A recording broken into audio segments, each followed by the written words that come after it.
ಅದೇ ವಿಷಯದಲ್ಲಿ ನಾನು ಬೇಜಾರಲ್ಲಿದ್ದೀನಿ.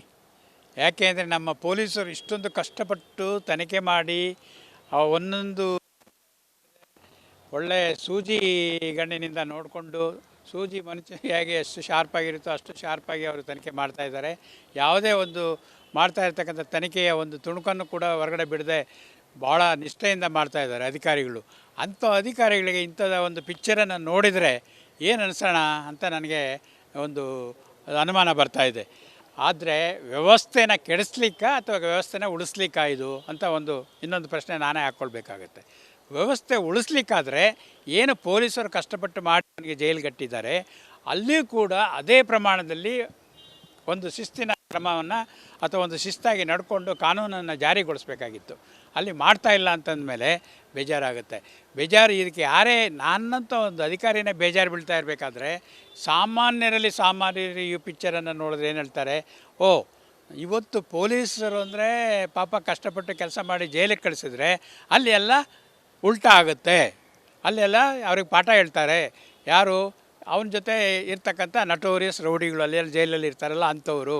ಹಾಗಾಗಿ ಮುಂದಿನ ದಿನಗಳಲ್ಲಿ ಅದನ್ನು ಏನಾದ್ರು ಮಾಡಿ ಕೇಸನ್ನು ಹೊಡೆದಾಕ್ಬಿಡ್ತಾರೆ ಅಂತ ಮಾತಾಡ್ಕೊಳ್ತಾರೆ ಜನ. ಆ ರೀತಿ ಆಗಬಾರ್ದಂದ್ರೆ ಅವರನ್ನು ಕಟ್ಟುನಿಟ್ಟಾಗಿ ಒಂದು ಪ್ರದೇಶದಲ್ಲಿ ನಿಯಂತ್ರಿಸಿ ಇಡಬೇಕು. ಈ ಥರದ್ದೆಲ್ಲ ವಸ್ತುಗಳನ್ನು ಸರಬರಾಜು ಮಾಡಬಾರ್ದು. ಏನು ಜೈಲು ನಿಯಮದಲ್ಲಿ ಊಟ ಇದೆ, ವ್ಯವಸ್ಥೆ ಇದೆ, ಅದನ್ನಷ್ಟೇ ಕೊಡಬೇಕು. ಆ ಕಾನೂನನ್ನು ಪಾಲನೆ ಮಾಡಬೇಕಂತ ಎಲ್ಲರೂ ಎಕ್ಸ್ಪೆಕ್ಟ್ ಮಾಡ್ತಾರೆ. ನ್ಯಾಯಾಲಯ ಕೂಡ ಇತ್ತೀಚೆಗಷ್ಟೇ ಹೇಳಿದೆ, ಮನೆ ಊಟಕ್ಕೆ ಅವರು ಅರ್ಹರಲ್ಲ. ಹಂಗಿದ್ಮೇಲೆ ಇದು ಯಾಕೆ ಇದೆಲ್ಲ ಬಂತು ಅಂತ ಪ್ರಶ್ನೆ ಎಲ್ಲರೂ ಕೇಳ್ತಾರೆ. ಹಾಗಾದರೆ ನ್ಯಾಯಾಲಯ ಬೇರೆ, ಇವ್ರು ಬೇರೆನಾ? ನ್ಯಾಯಾಲಯಕ್ಕಿಂತ ಮೇಲೆ ಇರೋದು ಇನ್ಯಾರೋದು ಇದೆಯಾ? ಇಲ್ಲ ಅಂತ ಹೇಳಿದ್ಮೇಲೆ ಯಾಕೆ ಇದು ಕೊಟ್ಟರು ಅಂತ ಪ್ರಶ್ನೆ. ಸರ್, ಈಗ ಅವರು ಸಿಗರೇಟ್ ಹೊಡಿತಾ ಇರುವಂಥ ಒಂದು ಫೋಟೋ ವೈರಲ್ ಆಗಿದೆ. ಜೈಲಲ್ಲಿ ಅವಕಾಶ ಇದೆಯಾ ಅಂತ ಸರ್? ಜೈಲಲ್ಲಿ ಅವಕಾಶ ಇಲ್ಲ. ಜೈಲಲ್ಲಿ ಯಾವುದೇ ಮಾದಕ ವಸ್ತುಗಳಾಗಲಿ ಧೂಮಪಾನ ಆಗಲಿ ಇಂಥದಕ್ಕೆ ಅವಕಾಶ ಇಲ್ಲ. ಯಾಕೆ ಇಲ್ಲ ಅಂತ ಹೇಳಿದ್ರೆ ಗೊತ್ತಿಲ್ಲ. ನಾಳೆ ದಿವಸ ಧೂಮಪಾನ ಅಂತ ಸಿಗರೇಟ್ ಲೆಕ್ಕದಲ್ಲಿ ಕೊಡ್ತಾರೆ, ಸಿಗರೇಟ್ ಒಳಗಡೆ ಇರೋದಂತ ಅವರು ಎಕ್ಸಾಮಿನ್ ಮಾಡೋಕ್ಕಾಗಲ್ಲ. ಆದ್ದರಿಂದ ನಿಷೇಧ ಮಾಡಬೇಕಂತಲೇ ಇದೆ. ನಿಷೇಧ ಮಾಡೋಲಿಕ್ಕೆ ಅವಕಾಶಗಳಿರುವಾಗ ಯಾಕೆ ಬಿಟ್ಟರು? ಊಟನೇ ಬಿಟ್ಟಿಲ್ಲ ಅವರಿಗೆ, ಹೊರಗಡೆಯಿಂದ ಕೊಡಲಿಲ್ಲ ಮನೆಯಿಂದ ಅಂದಮೇಲೆ ಇದನ್ನು ಕೊಡಬೇಕಂತ ಇದೆಯೇನ? ಆದ್ದರಿಂದ ನಾನು ಹೇಳೋದು, ಈ ಒಂದು ಕ್ರಮ ಏನಿದೆ, ಪಿಕ್ಚರ್ ನೋಡಿದ್ರೆ ಅವರು ಆರಾಮಾಗಿ ಐಷಾರಾಮಿ ಜೀವನ ಅಲ್ಲಿ ನಡೆಸ್ತಾ ಇದ್ದಾರೇನೋ ಅನಿಸ್ತದೆ. ಏನು ಅವ್ರ ಮನೇಲಿ ಜೀವನ ಇತ್ತೋ ಅದೇ ಅಲ್ಲಿ ಮುಂದುವರೆದಿದೆಯೇನೋ ಅಂತ ಅನಿಸ್ತದೆ. ಜನಕ್ಕೆ ಅಪನಂಬಿಕೆ ಬರುವಂಥ ಕೆಲಸ ಇದಾಗಿದೆ. ಯಾರೇ ಅಧಿಕಾರಿಗಳು ಇದಕ್ಕೆ ಜವಾಬ್ದಾರಾಗಿದ್ದರೆ ಅಂಥವ್ರ ಮೇಲೆ ಕ್ರಮ ಆಗಬೇಕು. ಡಿಸಿಪ್ಲಿನರಿ ಆ್ಯಕ್ಷನ್ಗೆ ಏನಿದೆ ಜೈಲ್ ಡಿಪಾರ್ಟ್ಮೆಂಟ್ ಅವರು ಆದೇಶ ಮಾಡ್ಬೋದು. ಅಷ್ಟೇ ಅಲ್ಲ, ಅದ್ರ ಪ್ರಕಾರ ಕ್ರಮನೂ ಜರುಗಿಸ್ಬೋದು. ಅದೇ ವಿಷಯದಲ್ಲಿ ನಾನು ಬೇಜಾರಲ್ಲಿದ್ದೀನಿ. ಯಾಕೆ ಅಂದರೆ ನಮ್ಮ ಪೊಲೀಸರು ಇಷ್ಟೊಂದು ಕಷ್ಟಪಟ್ಟು ತನಿಖೆ ಮಾಡಿ ಒಂದೊಂದು ಒಳ್ಳೆಯ ಸೂಜಿ ಗಣ್ಣಿನಿಂದ ನೋಡಿಕೊಂಡು ಸೂಜಿ ಮನುಷ್ಯ ಹೇಗೆ ಎಷ್ಟು ಶಾರ್ಪಾಗಿರುತ್ತೋ ಅಷ್ಟು ಶಾರ್ಪಾಗಿ ಅವರು ತನಿಖೆ ಮಾಡ್ತಾಯಿದ್ದಾರೆ. ಯಾವುದೇ ಒಂದು ಮಾಡ್ತಾ ಇರ್ತಕ್ಕಂಥ ತನಿಖೆಯ ಒಂದು ತುಣುಕನ್ನು ಕೂಡ ಹೊರಗಡೆ ಬಿಡದೆ ಭಾಳ ನಿಷ್ಠೆಯಿಂದ ಮಾಡ್ತಾಯಿದ್ದಾರೆ ಅಧಿಕಾರಿಗಳು. ಅಂಥ ಅಧಿಕಾರಿಗಳಿಗೆ ಇಂಥದ ಒಂದು ಪಿಕ್ಚರನ್ನು ನೋಡಿದರೆ ಏನು ಅನಿಸೋಣ ಅಂತ ನನಗೆ ಒಂದು ಅನುಮಾನ ಬರ್ತಾಯಿದೆ. ಆದರೆ ವ್ಯವಸ್ಥೆನ ಕೆಡಿಸ್ಲಿಕ್ಕ ಅಥವಾ ವ್ಯವಸ್ಥೆನ ಉಳಿಸ್ಲಿಕ್ಕಾ ಇದು ಅಂತ ಇನ್ನೊಂದು ಪ್ರಶ್ನೆ ನಾನೇ ಹಾಕ್ಕೊಳ್ಬೇಕಾಗತ್ತೆ. ವ್ಯವಸ್ಥೆ ಉಳಿಸ್ಲಿಕ್ಕಾದರೆ ಏನು ಪೊಲೀಸರು ಕಷ್ಟಪಟ್ಟು ಮಾಡಿ ನನಗೆ ಜೈಲಿಗಟ್ಟಿದ್ದಾರೆ, ಅಲ್ಲಿಯೂ ಕೂಡ ಅದೇ ಪ್ರಮಾಣದಲ್ಲಿ ಒಂದು ಶಿಸ್ತಿನ ಕ್ರಮವನ್ನು ಅಥವಾ ಒಂದು ಶಿಸ್ತಾಗಿ ನಡ್ಕೊಂಡು ಕಾನೂನನ್ನು ಜಾರಿಗೊಳಿಸ್ಬೇಕಾಗಿತ್ತು. ಅಲ್ಲಿ ಮಾಡ್ತಾ ಇಲ್ಲ ಅಂತಂದಮೇಲೆ ಬೇಜಾರಾಗುತ್ತೆ. ಇದಕ್ಕೆ ಯಾರೇ ನನ್ನಂಥ ಒಂದು ಅಧಿಕಾರಿನೇ ಬೇಜಾರು ಬೀಳ್ತಾ ಇರಬೇಕಾದ್ರೆ ಸಾಮಾನ್ಯರು ಈ ಪಿಕ್ಚರನ್ನು ನೋಡಿದ್ರೆ ಏನು ಹೇಳ್ತಾರೆ, ಓ ಇವತ್ತು ಪೊಲೀಸರು ಅಂದರೆ ಪಾಪ ಕಷ್ಟಪಟ್ಟು ಕೆಲಸ ಮಾಡಿ ಜೈಲಿಗೆ ಕಳಿಸಿದ್ರೆ ಅಲ್ಲಿ ಎಲ್ಲ ಉಲ್ಟಾ ಆಗುತ್ತೆ, ಅಲ್ಲೆಲ್ಲ ಅವ್ರಿಗೆ ಪಾಠ ಹೇಳ್ತಾರೆ. ಯಾರು ಅವನ ಜೊತೆ ಇರ್ತಕ್ಕಂಥ ನಟೋರಿಯಸ್ ರೌಡಿಗಳು ಅಲ್ಲಿ ಜೈಲಲ್ಲಿ ಇರ್ತಾರಲ್ಲ ಅಂಥವರು. ಹಾಗಾಗಿ ಮುಂದಿನ ದಿನಗಳಲ್ಲಿ ಅದನ್ನು ಏನಾದ್ರು ಮಾಡಿ ಕೇಸನ್ನು ಹೊಡೆದಾಕ್ಬಿಡ್ತಾರೆ ಅಂತ ಮಾತಾಡ್ಕೊಳ್ತಾರೆ ಜನ. ಆ ರೀತಿ ಆಗಬಾರ್ದಂದ್ರೆ ಅವರನ್ನು ಕಟ್ಟುನಿಟ್ಟಾಗಿ ಒಂದು ಪ್ರದೇಶದಲ್ಲಿ ನಿಯಂತ್ರಿಸಿ ಇಡಬೇಕು. ಈ ಥರದ್ದೆಲ್ಲ ವಸ್ತುಗಳನ್ನು ಸರಬರಾಜು ಮಾಡಬಾರ್ದು. ಏನು ಜೈಲು ನಿಯಮದಲ್ಲಿ ಊಟ ಇದೆ, ವ್ಯವಸ್ಥೆ ಇದೆ, ಅದನ್ನಷ್ಟೇ ಕೊಡಬೇಕು.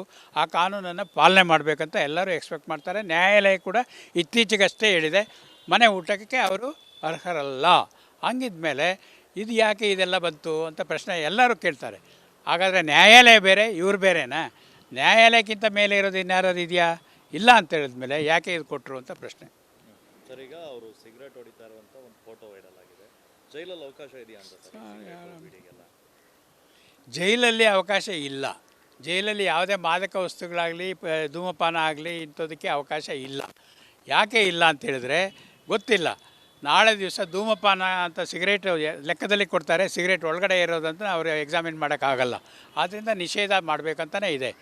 ನಿಷೇಧ ಮಾಡೋಲಿಕ್ಕೆ ಅವಕಾಶಗಳಿರುವಾಗ ಯಾಕೆ ಬಿಟ್ಟರು? ಊಟನೇ ಬಿಟ್ಟಿಲ್ಲ ಅವರಿಗೆ, ಹೊರಗಡೆಯಿಂದ ಕೊಡಲಿಲ್ಲ ಮನೆಯಿಂದ ಅಂದಮೇಲೆ ಇದನ್ನು ಕೊಡಬೇಕಂತ ಇದೆಯೇನ? ಆದ್ದರಿಂದ ನಾನು ಹೇಳೋದು ಈ ಒಂದು ಕ್ರಮ ಏನಿದೆ, ಪಿಕ್ಚರ್ ನೋಡಿದ್ರೆ ಅವರು ಆರಾಮಾಗಿ ಐಷಾರಾಮಿ ಜೀವನ ಅಲ್ಲಿ ನಡೆಸ್ತಾ ಇದ್ದಾರೇನೋ ಅನಿಸ್ತದೆ. ಏನು ಅವ್ರ ಮನೇಲಿ ಜೀವನ ಇತ್ತು ಅದೇ ಅಲ್ಲಿ ಮುಂದುವರೆದಿದೆಯೇನೋ ಅಂತ ಅನಿಸ್ತದೆ. ಜನಕ್ಕೆ ಅಪನಂಬಿಕೆ ಬರುವಂಥ ಕೆಲಸ ಇದಾಗಿದೆ. ಯಾರೇ ಅಧಿಕಾರಿಗಳು ಇದಕ್ಕೆ ಜವಾಬ್ದಾರಾಗಿದ್ದರೆ ಅಂಥವ್ರ ಮೇಲೆ ಕ್ರಮ ಆಗಬೇಕು. ಡಿಸಿಪ್ಲಿನರಿ ಆ್ಯಕ್ಷನ್ಗೆ ಏನಿದೆ ಜೈಲ್ ಡಿಪಾರ್ಟ್ಮೆಂಟ್ ಅವರು ಆದೇಶ ಮಾಡ್ಬೋದು. ಅಷ್ಟೇ ಅಲ್ಲ, ಅದ್ರ ಪ್ರಕಾರ ಕ್ರಮನೂ ಜರುಗಿಸ್ಬೋದು. ಕ್ಯಾಪ್ಟನ್ ಅರ್ಜುನ್ನ ಕೊಂದಿದ್ದು ಯಾರು? ಅವ್ರ ನರೇಟಿವ್ ಎಲ್ಲಿ ತಂದಿಟ್ಟಿದ್ದಾರೆ ಅಂತಂದ್ರೆ ಸಂಪತ್ತನ್ನ ಹಂಚಿಬಿಡೋದು ಅಂತ. ಇದು ಸರ್, ಇದು ಸ್ಟುಡಿಯೋ ನಿಮಿಷ ಟಿಪ್ಪು ಜಯಂತಿ ಮಾಡಕ್ಕೆ ಅವ್ರಿಗೆ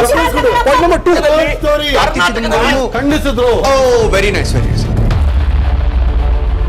ಯಾರು ತಪ್ಪು ಮಾಡಿರೋದಿಲ್ಲಿ? ಓಲೈಕೆ ಹೇಳಿಕೆ ಇದು ಅಂತ ಹೇಳಿ ಯಾಕೆ ಪರಿಗಣಿಸಬಾರದು? ಕಿಚ್ಚಕ್ಕಲ್ಲ ಇದು ವೇದಿಕೆ. ಇದು ಫೋಟೋ ಎಲ್ರಿಗೂ ಒಂದು ಟೈಮ್ ನಿಮ್ಮ ಸಮಯ ಮುಗಿದಿದೆ. ಅವ್ರು ಹೇಳಕ್ಕಿಂತ ಮುಂಚೆನೆ ಹೇಗೆ ಪ್ರತಾಪ್ ಸಿಂಹ ಪಾಸ್ ಕೊಟ್ಟಿದಂತ ಆಗ್ಲಿ ಡಿಕ್ಲೇರ್ ಆಗೋಗಿತ್ತು ಅಂತ ನನಗೊಂದು ಡೌಟ್ ಬಂತು. ಸಾಕು ನಿಲ್ಸಿ, ಸಾಕು ನಿಲ್ಸಿ. ಕೆಟ್ಟ ಪದ ಬಳಕೆ ಕಾಂಪಿಟೇಷನ್ ಇಟ್ಟಿಲ್ಲ ನಾವಿಲ್ಲಿ.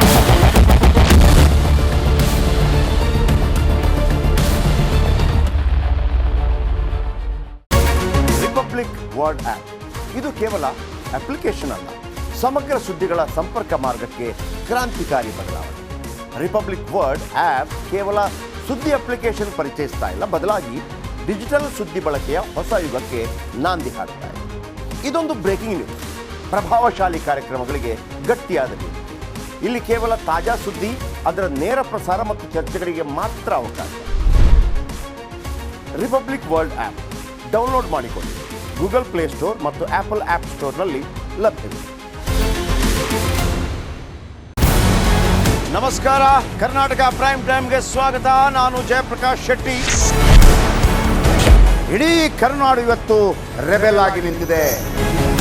ಈ ಹಗರಣಗಳನ್ನು ಸದನದಲ್ಲಿ ಪ್ರಸ್ತಾಪ ಮಾಡಲು ಕೂಡ ಕಾಂಗ್ರೆಸ್ ಹಿಂದೇಟು ಹಾಕಿದ್ದೇಕೆ?